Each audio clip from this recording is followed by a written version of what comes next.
इसी प्रकार हमारी अनेक लीलाओं का वर्णन भांडीर वन में मिलता है। लेकिन जो सबसे मेन प्रथम लीला है वो राधा रानी के विवाह की मानी जाती है, जिसके लिए हमारा स्थान भी विख्यात हुआ। बोला जाता है ना, राधा कृष्ण विवाह स्थल भांडीर वन। लेकिन सनातन धर्म में श्रीमद् भागवत जी को सबसे बड़ा ग्रंथ माना जाता है। जब आप उसका अध्ययन या श्रवण करेंगे तो ज्ञात होगा कि पूर्ण श्रीमद् भागवत जी में राधा रानी का कहीं भी नाम नहीं आता, क्योंकि जो सुखदेव जी थे ना, वो राधा रानी को परम गुरु मानते थे। तो एक नाम से ही 6 महीने की समाधि लग जाती थी। अब जब नाम नहीं है तो विवाह का प्रमाण कैसे हो सकता है। लेकिन अभी आप भांडीर वट का दर्शन करेंगे। लेकिन श्रीमद् भागवत जी को छोड़ के अनेकों ग्रंथों ने राधा रानी के विवाह का प्रमाण दिया, जैसे गर्ग संहिता, स्कंद पुराण, ब्रह्म वैवर्त पुराण, आदि बरह पुराण, पद्म पुराण, पीयूष कृष्णानंद, गोपाल चंपू। बहुत ग्रंथ हैं जो राधा रानी के विवाह का प्रमाण करते हैं। लेकिन भांडीर वट का प्रमाण श्रीमद् भागवत जी में आता है 10वें स्कंद के 18वें अध्याय में 22वां श्लोक कि ब्रह्मंतो बाहि मानस्य 4 यंत्रस्य गोदनम भांडीरकम नाम वटम जम्बू कृष्णा प्रोगमा। कृष्ण कालीन में भांडीर वट इतना विशाल था कि 4 योजनों में फैला हुआ था और वृंदावन तक शाखाएं थी। तो पिछले टाइम में पुल नाव नहीं होते थे। ठाकुर जी भांडीर वट की शाखाओं पर चढ़ के यमुना महारानी को पार करते थे।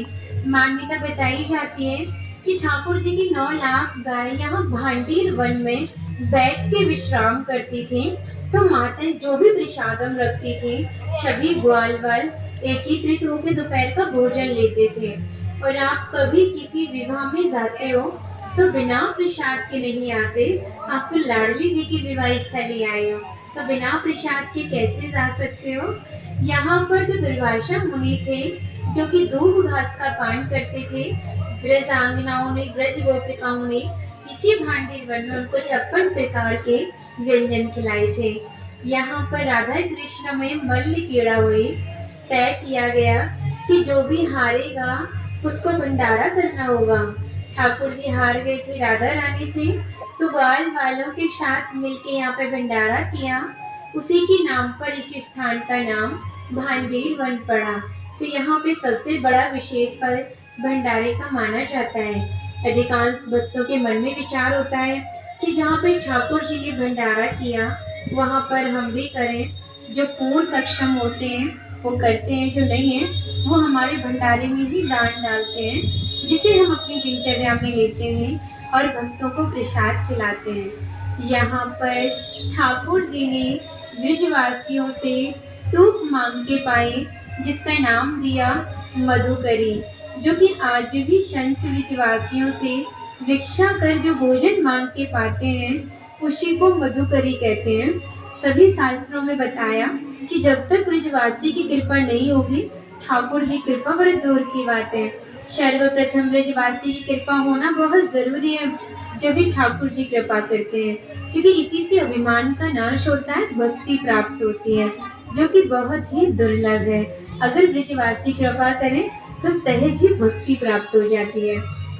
यहाँ पर ब्राह्मण पत्नियों ने ठाकुर जी को भोजन प्रसादी खिलाई थी, क्योंकि ये जो भांडीर वन था ये पूरा मुंजाट वन था, जिसका श्रीमद् भागवत जी में एक और श्लोक आता है 10वें स्कंद के 19वें अध्याय में 12वां श्लोक कि विद्वान मुखेन तान पृच्छाद योगादीशो व्योम च तापस्थिक्षो मणि पुनर्भांडीर माँ पिता।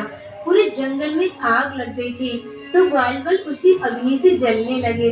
तो कान्हा बोला, ये जो भांडीर वट है आप इसके नीचे आंख बंद करके लेट जाइए और ये महसूस कीजिए कि शीतल ठंडी हवाएं चल रही है। ठाकुर जी ने पूरी अग्नि को ही मुंह में पान कर लिया था। हमारी राधा रानी ने इस स्थान के बारे में बहुत ही विशेष बात कही थी। कहा था जो भी भक्त गुप्त वृंदावन आएगा वो मोक्ष को प्राप्त होगा। तो कान्हा बोले, तुम इतनी बड़ी बात को कह रही हो, लोग पाप करेंगे सीधे दौड़े भांडीर वन चले जाएंगे, क्योंकि आपने तो मोक्ष धाम ही भांडीर वन को कह दिया। तब लाडली जी ने कहा, नहीं कान्हा, जिसके ऊपर हमारी विशेष कृपा होगी जिसके प्रति हमारा भक्ति भाव सच्चा होगा और भक्त हमारे विवाह में उपस्थित होगा। यानी जब राधा रानी का विवाह हुआ था तो अनेकों जीव विवाह में उपस्थित था, पर मनुष्य रूप किसी का नहीं था।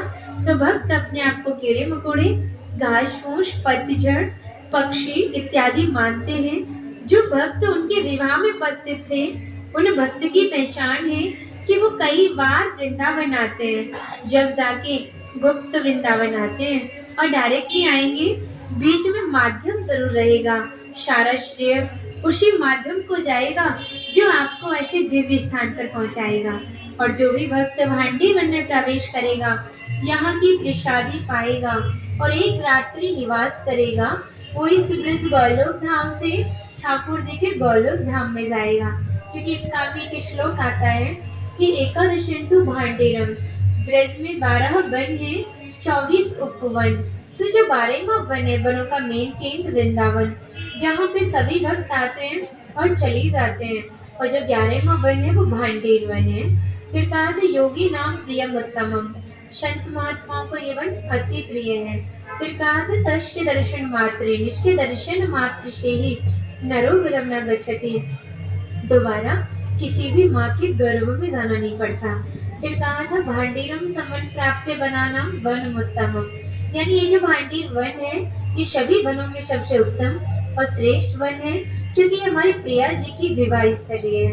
फिर कहा था श्री वासुदेवम ततो दृष्टवा पुनर्जन्म न विद्यते, जो भी भक्त भांडी वन में प्रवेश करता है, श्री वासुदेव जी का दर्शन करता है, भंडारे में दान करता है, वो पुनः